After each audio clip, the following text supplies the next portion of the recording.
I am 100% committed to getting it right the first time. From the studio in the bonus room above the garage on the north side of Cary at the foot of Mount Belzoni, this is the Triangle Talk Show. I think I got it right. This is episode 38, November 25th, 2018. Indy Cast Review. There's a new podcast in town. I'm happy about it. I may not be for long, but I'm happy about it for now. I am Gary Pierce, resident snowflake here on the Triangle Talk Show. The rest of the Triangle Talk Show crew, such as it is, it's got the holiday off. How was your holiday? How was mine? Well, thank you for asking. It was not that good.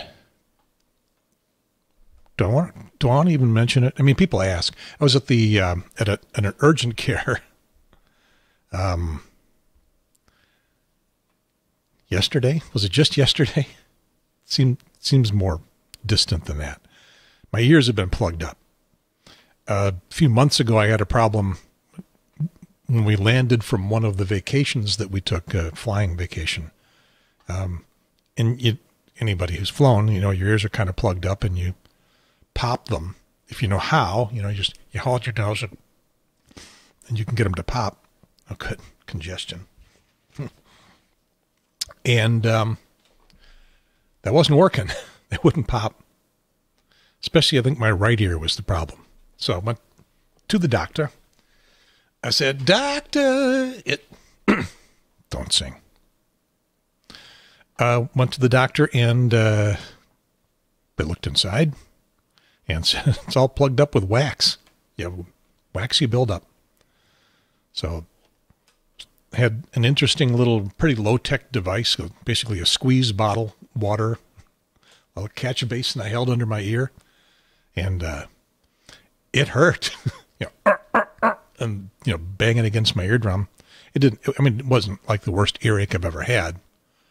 Man, those are bad. But it hurt some. And then this wax plug kind of popped out and no longer plugged up. I thought that had happened again because the symptoms were pretty much the same. So went to the doctor, telling the doctor, I think, I just got earwax problem. Now it was more my left ear, but it seemed like both. And the doctor looked inside. This is why we have doctors. Oh, I can get rid of my title. Get rid of the snowflake title. This is why we have doctors, and we don't do these things ourselves. She, at urgent care, she looked at inside the ear with a little scope and said, no, it's not plugged up. But it is kind of bulging as if you've got something going on inside that's building up some pressure. No sign of infection. My throat didn't look great. Maybe some of why I haven't been sounding great for a while. So gave me some prednisone or a prescription for some prednisone and some decongestants and said, take 2 aspirin and call me in the morning. So started that a couple nights ago, and the mistake was taking the prednisone at like 7 o'clock at night when I got back from pharmacy and dinner and stuff, and was awake all night. Couldn't sleep. I guess it was Friday night. So Saturday was kind of a bleary day. I slept okay last night, and then because I skipped the prednisone and took it again this morning. So ears are getting better. They're not totally clear, but they're getting better. I've lost like a couple of kilohertz of the high end. For you technology fans, I've lost a couple of kilohertz of the high end of my hearing. At my age, you don't hear the high end very well anyway. And several years ago, I measured it. Technology lesson. Most young people can hear sound between about 20 hertz, 20 cycles per second, and about 20,000. 20,000 is really high. Almost no musical instruments make sounds above about 10 kilohertz, except like a cymbal and a few others, their primary sound is below that. It's their what they call the harmonics, the richness of the sound that gets up there in the high frequencies. Cymbals, drums can get up there all by themselves. So as you get older, you lose that high range. And a decade ago, at least, my hearing stopped at about 11 kilohertz. It wasn't like I couldn't hear any high-pitched sounds, but I couldn't hear the highest pitch sounds. And as I was testing things, because of my elaborate audio equipment set up here, I can do a lot of acoustic testing, and things were stopping at about 9 kilohertz. So, and if I would pop my ears a little bit, the 11 kilohertz would come back and then go away. And it's still kind of the case, but I'm doing better, and I expect it to all clear up. So we'll see. Thank you for asking. My holiday was not great. Turkey was great. We had a brief Thanksgiving lunch at retirement home that Cindy's folks worked at. And then when we got back, Cindy had a cold. She came back from helping her folks with a pretty bad cold. And on Thursday night, Thanksgiving night, we came back. And that did not stop her from cooking a local Thanksgiving dinner on Friday, because she likes to have the house smell like turkey, like Thanksgiving. Small problem, she had a cold. She couldn't smell it. I was the only one who could enjoy it. But she also likes to have a fresh turkey and then having turkey leftovers for several days afterwards. Turkey meals for a week, which we will have. So that's why she does it, even though we do the formal Thanksgiving dinner at a restaurant. And you can't, you could bring back some leftovers, but you're not bringing back a couple of weeks worth. Okay, so what else have we got here?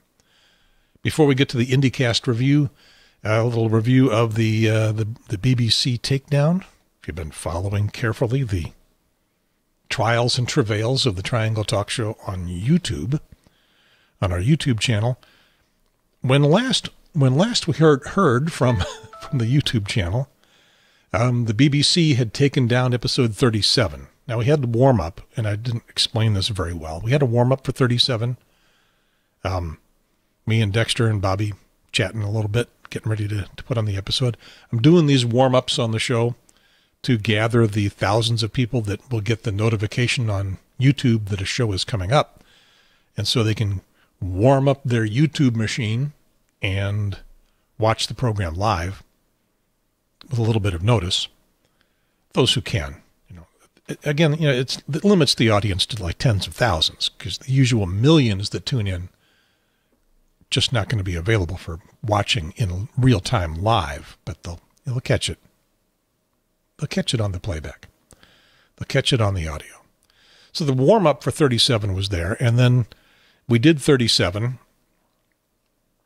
and we had that little problem with the BBC because we used some of their footage from the Top Gear TV show, and they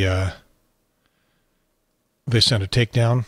And then I did episode 37A, which describes it all. So I won't go over all of that again. If you haven't caught 37A, go take a look. 37A and see what I'm talking about with that. So, but I'm going to take a look at the YouTube page right now, and we can see the IndyCast review is there, and episode 37 is back. Now I filed, and as we finished things up in episode 37A, I'm kind of confusing myself with a couple things I've got on here from episode 38. When we finished with episode 37A, the program was still down. You couldn't watch it on YouTube. And I had mentioned that in the past, when I had done programs like that had content that may run afoul of content restrictions, copyright violations, even though they really didn't, because I was authorized by fair use, by law, to be able to use them, I thought, in my opinion. Fair use would allow me to use them. And I would get the takedown. I would file the dispute. And as soon as I filed the dispute, the program would come back up. This one didn't. It didn't immediately pop back up. But it did pop back up with no other notice a couple days later. And I didn't get an email. I didn't get anything from anybody saying it's okay. This program is okay. We've cleared it. That's what's happened in the past. Even though the program come right back up, it's still under a dispute. And the copyright holder has a certain amount of time to decide which way they want to go with that. In the past, either they've let their time expire without any response, in which case YouTube says, you're good to go. Or they actually said that YouTube sent me a note that says that the copyright holder agrees with my dispute, agrees with my claim to fair use, and you're also good to go. Well, that hasn't happened yet with the BBC, but the program did pop back up. So that isn't necessarily good news. I think it's just their process at work, which they don't tell me anything about as they're doing it. Okay, so that's the BBC review. Okay, what about the IndyCast?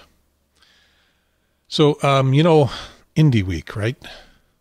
It's the weekly free newspaper for the Triangle area.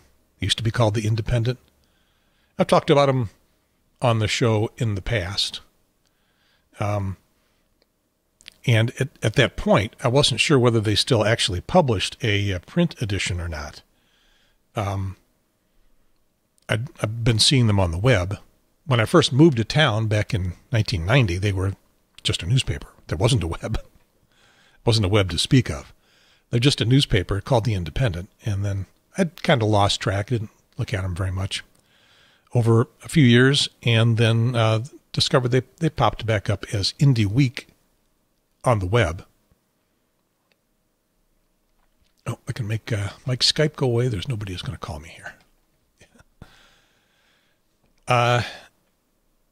And I wasn't even sure if they had still published a print edition or if they were just on the web. And then since then, I've seen the print editions in the newspaper racks at restaurants and other stores around town. So yes, they are still killing trees.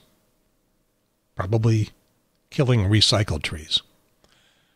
And then they started a podcast about a month ago. They're 4 episodes in. They do it about once a week. And I just discovered it, so I guess I haven't been following them as closely as I thought or as I ought. So maybe I'm spending a little bit too much time on Facebook. But when I started the Triangle Talk Show, I had swapped some email with their editor, Jeffrey Billman, to see if he'd be interested in participating in the Triangle Talk Show some, which was pretty audacious of me because I was just starting up and I had no audience, and they were a going concern. They're a big deal, fairly big deal. So, why me? But I did have some expertise and some technology to offer. I know how to do this podcasting stuff. So I thought, maybe I can make it easy for them to supply some reporters here and there and talk about stories that they're working on. And Jeffrey wrote back promptly, and within a day or less. He suggested that I contact individual reporters about specific topics. And that is something that I've never gotten around to actually doing. Should have. Really should have. I did ask him if I could start with him and just get a little background on Indy Week. And I don't think I got a reply to that request. I do believe that he is an extremely busy guy. He writes a lot of the paper in addition to editing it. I think he doesn't have a lot of time to play with. But he did mention that they were thinking of starting their own podcast. And now they have. They're up to episode 4. So I binged most of those 4 episodes this week, and I think they are off to a good start. I'm going to play a little bit of episode 1. It's hosted by the Indy staff writer Lee Toss. And it's kind of hard to find episode 1 on their website. This is their website. And you slide down the page, and there's a link to episode 4. But the podcast, at least so far, is not getting equal billing with the other features of the site. You look up at the top, You get news, articles, and arts and culture, music, food and drink, guides, and events. And under each of those menu drop downs, you've got a bunch of things you can go look at. So it's a pretty in-depth website. They cover a lot of stuff with the staff and resources that they've got available. And I got to imagine that it's not extensive. They probably have to be pretty careful with how much money they've got to spend. So if you look across this segment of the website, podcasts don't show up anyplace. So if you want to go find old podcasts, kind of hard to do. You can sort of search them out. I did that, and this is the search just for IndyCast, because that's what they call it, and it found 3, but there are 4, so I'm not sure why the 4th one seems to be missing. So anyway, I'm going to play a little bit of episode 1. I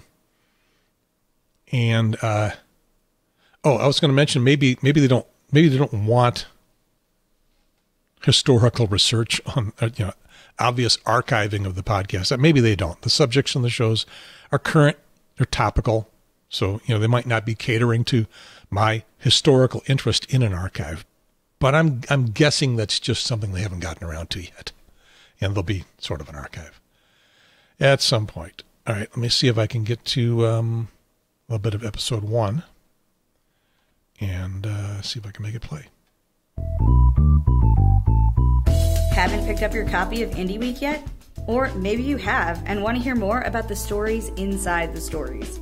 We're launching this podcast to give you deeper insight into our coverage of Raleigh, Durham, and Chapel Hill. From what's going on at the state capitol and city hall, to cool shows, events, and restaurant openings you might otherwise miss.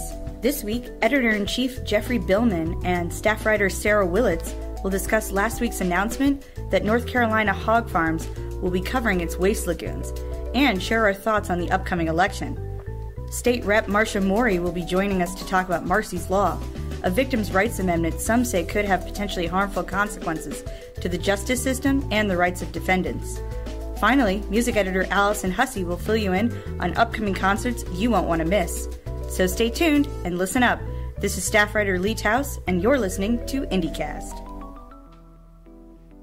Okay, so they get right into it. They don't do a lot of navel gazing. Cute music. So this week we had a pretty interesting update from Smithfield Foods, which is the biggest hog producer in the world, which has a lot of hog farms here in North Carolina. Okay, so if you that content interests you, and I'm guessing it might, stop that. Then check out the IndyCast. I'm not done with the review, just pointing out that I'm not going to play all of that. To get right into it, they don't talk a whole lot about doing a podcast. When I launched the podcast, my first show, maybe the first 2 were about launching a podcast. They got right into it. And I think they probably rehearsed some because they were on track, tight and pretty professional about it. I have some comments on that in a bit. The website, the newspaper, they cover the same kind of stuff that I have as a goal here for the Triangle Talk Show. Politics, culture, local stuff of interest. I don't mind talking about nationwide stuff. They don't do that so much, unless it's something that specifically is affecting the Triangle. So their podcast takes a crack at all those topics too. So here is my review. Keeping in mind they are just 4 episodes in, so just getting started. My broad brush is that they are generally excellent, at least in terms of content. And here in podcast land, here among all the folks that I know that do podcasts, the conventional wisdom is content is king or queen or some other gender-neutral description of importance. They squeeze several stories into some fairly compact podcasts. They're about 30 minutes each. And that may be my main criticism, too. The logo for the podcast, let's see, can I find a logo anywhere? That's the old one. I'm hunting. Yeah, kind of a truncated thing is the best I found on the web. And the logo changed every week with the as the podcast was coming out. Every one of them was a little bit different. However, looking at the, I think I can see one on my phone. Am I good to do that? Yeah, there we go. Probably gonna have to darken the phone a little bit. So this was what they showed up as episode 2. And it says here, a little bit too bright. Yeah. Go deeper. That logo doesn't seem to have survived very long. Now we're seeing a logo more like this little one that shows up on the screen that just says IndyCast. Maybe they decided go deeper wasn't what they really wanted to focus on. But sometimes they do go deeper, and sometimes they don't. They did seem to get into the meat of the subject on some of the topics. Episode 3 spends maybe 2/3, 3/4 of its time on the foster care situation in Durham. So that's pretty much in depth. Other segments, they seem a little bit rushed. They don't get very much below the surface because that takes time, sometimes more than 10 or 15 minutes. They are very local. It's all triangle all the time, which it also highlighted kind of a problem with what I'm trying to figure out. The triangle is a big and kind of disjointed place. Raleigh, Durham, Cary, Chapel Hill. They seem like they're sort of in cultural and political enclaves. Enclaves is the word of the day on the Triangle Talk Show. On the website or in the paper, it's easy to skip over the stories or the areas or the topics that I'm not interested in. But the podcast is linear, plus or minus the fast forward button. You listen to everything that they're presenting or skip it if you want to put in the effort. But it's not like going through the website or the newspaper where you say, this I'm going to check out. I'm interested in Durham. I'm going to check out these stories in Durham. Not interested in Wake County, or vice versa. So no different here on the Triangle Talk Show. We're linear, about every podcast is, but it just struck me a little bit. Not everything they do is political. They do have some good political discussions. They've got the contacts, the reporters and the contacts with the community, things that I don't have and may not for a good long time. They are editorially progressive, unabashedly editorially progressive. Their political viewpoint is clear in many of the articles as well. They don't try to be fair and balanced, but they don't strike me as the propaganda arm of the Democratic Party or the progressive movement, like Fox News is the propaganda arm of the Republican Party and Trump. If your politics differ, you probably do see them as propaganda. The podcasts are also not beat you over the head with ideology. A podcast I can think of that is kind of like that, although still a lot of fun to listen to, Pod Save America. They are very ideologically driven, and they make a deal out of it. So let's see. My helpful suggestions for these guys are mostly technology related, not all, but mostly. Their audio ranges from fair to terrible. And I'm guessing they have one of those stereo recorders that a lot of podcasters use. It's something that's handheld. It's got a couple of stereo microphones sitting on it. It sounds like they got themselves one of those. I don't know for sure because I've never seen them record a show, but it sounds like that. And they all gather around a table and they plunk this thing down in the middle. Some people are a little closer to it. Some are a little bit farther off and kind of off mic, a little bit of hollow reverb sound. Let me see if I can, make some of that come through here. a round of changes that it's going to be making at its farms in Utah, Missouri, and North Carolina. Okay. So I have a problem now because I got two things playing. To go towards more renewables and to reduce greenhouse gas emissions. Probably the most significant piece of that here in North Carolina. This is bad. Oh, now I got three things going. It's hog waste lagoons at 90% of its quote-unquote hog finishing spaces in North Carolina. You stop. Currently, those are sort of a little bit of research on these amendments. What do you make of it? Yeah, I mean, first. Okay, trying again. We pull up episode 1 and just kind of get to the middle of it.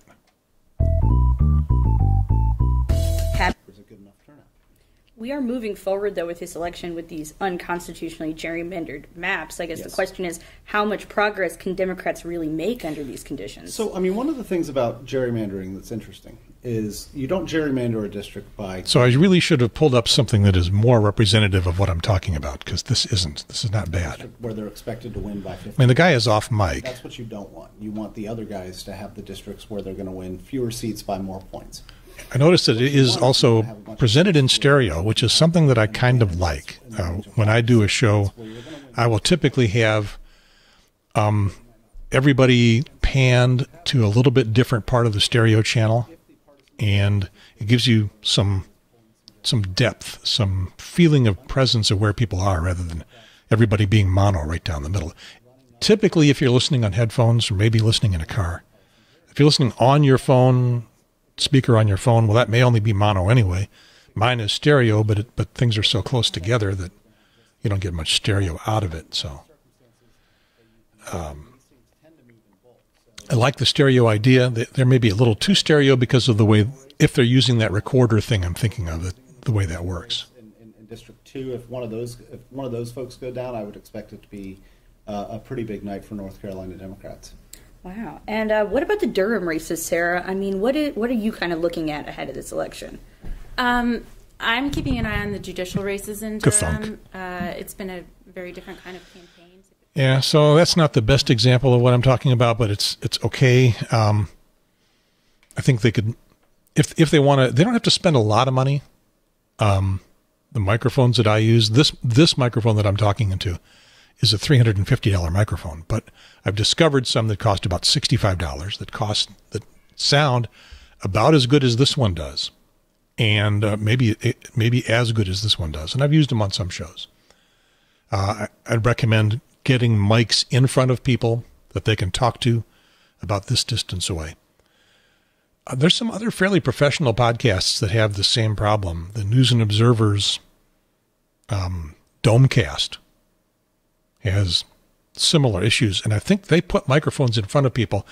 And one of the problems that you have with people, damn people, is that they get afraid of microphones. Like the microphone's going to bite, so they'll get way back off the microphone like this, and that's as close as they want to talk into it. And you can hear even this room, which is doesn't have a lot of soundproofing or anything. It's kind of hollow sounding. At least it does in my headphones. If you're not listening on headphones, might not be able to tell all of that hollow sound. Okay, so it would be nice if they would get some folks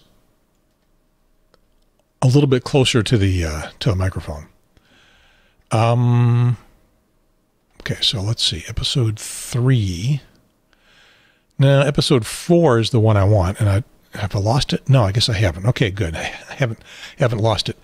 What I wanted to mention about that's in episode 4 is that they've also done some telephone interviews, and the telephone interviews they sound terrible.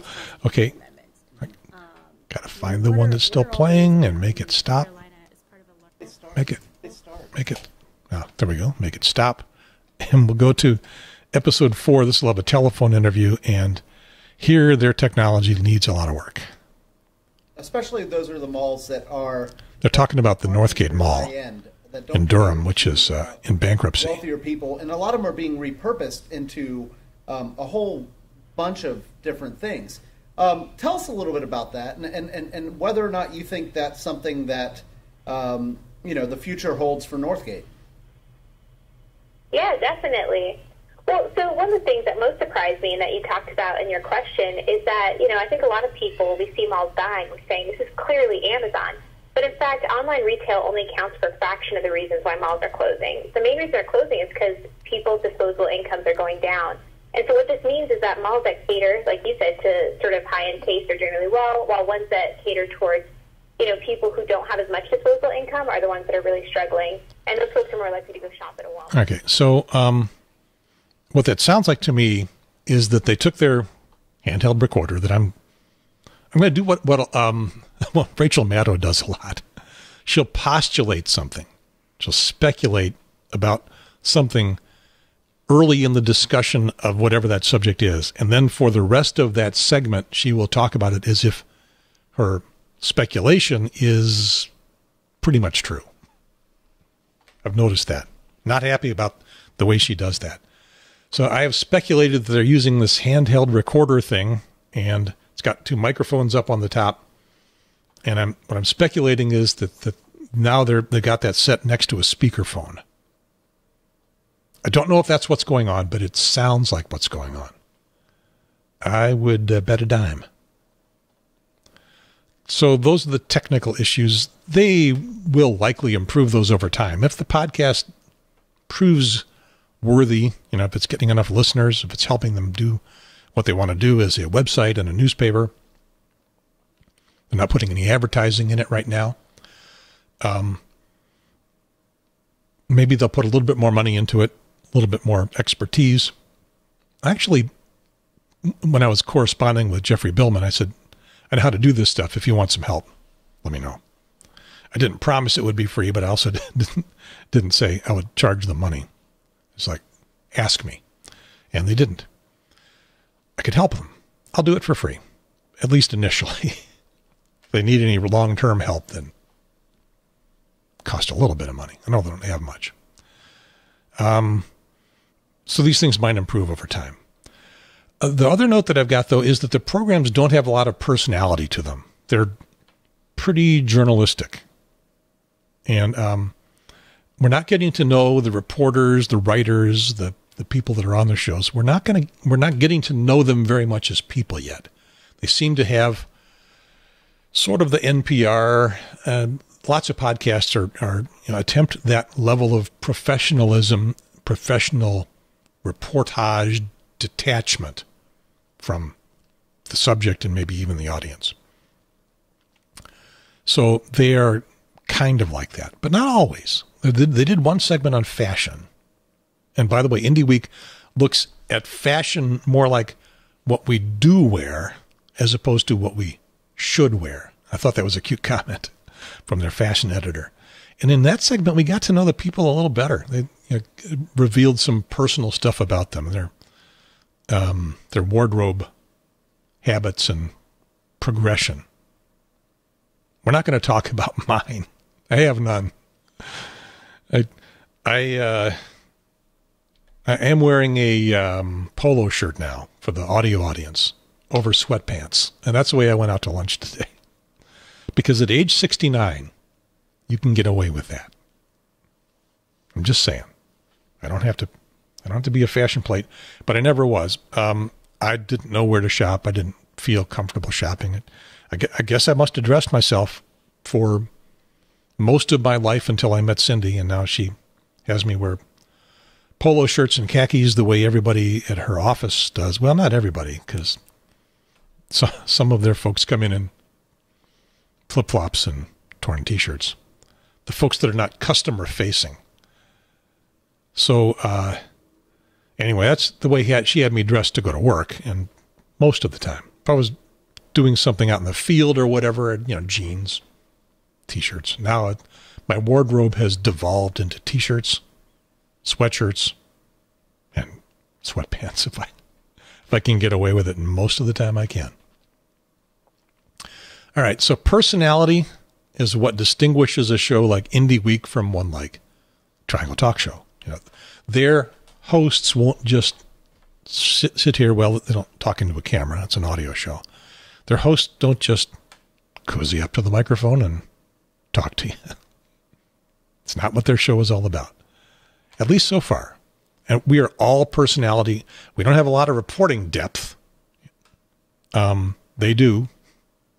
Again, they will probably snicker if I say something like that, thinking, how many reporters they've got and how much budget they've got. But they have some depth and lots of contacts, people everywhere. We are all personality, not a lot of reporting depth. They aren't naturally conversational very much yet, but sometimes they do get there. And if they ever do develop a real personality, well, I'm in trouble because I have it all. It is the, get back. Indy Week, indyweek.com, the IndyCast, any link to a specific version or a specific episode is too long to do anything with. For example, episode 4 is indyweek.com/news/North Carolina/episode-4-Northgate-mall-wake.gop-Hamilton.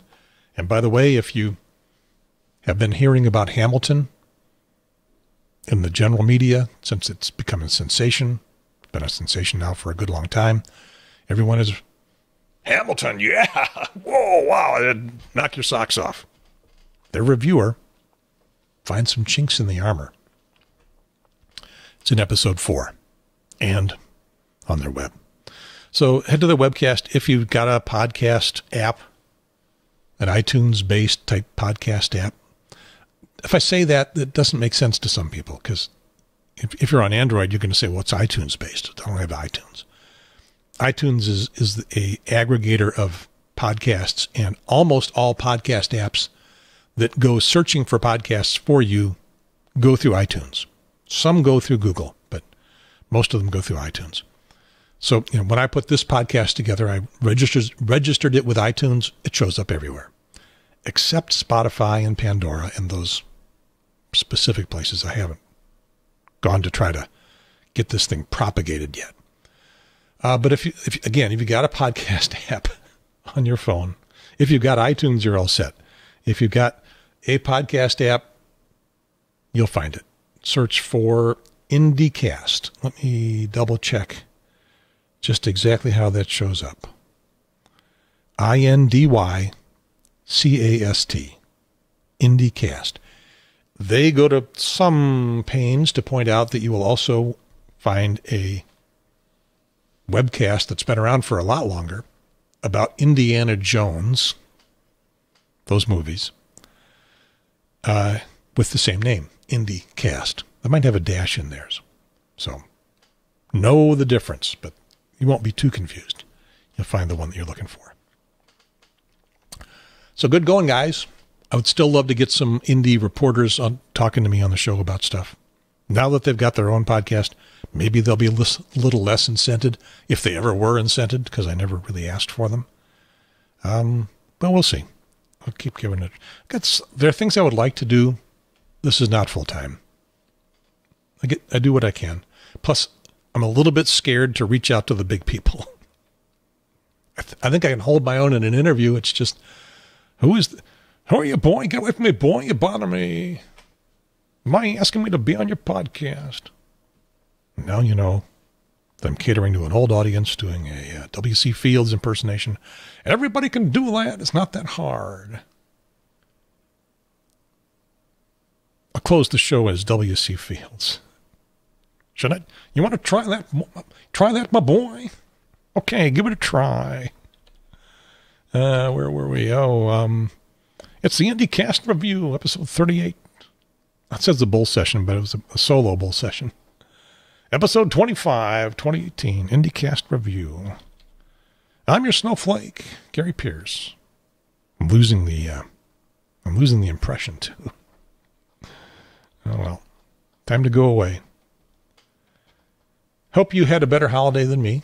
Hope you had a pretty good one and ate too much. And yay, here comes Christmas. I guess I've been hearing Christmas music on the PA systems and restaurants and stuff for a week or so now. as I was telling Cindy, I would be fine if the Christmas season began on December 24th and ended on approximately the 25th at noon. But that's just me. Over and out.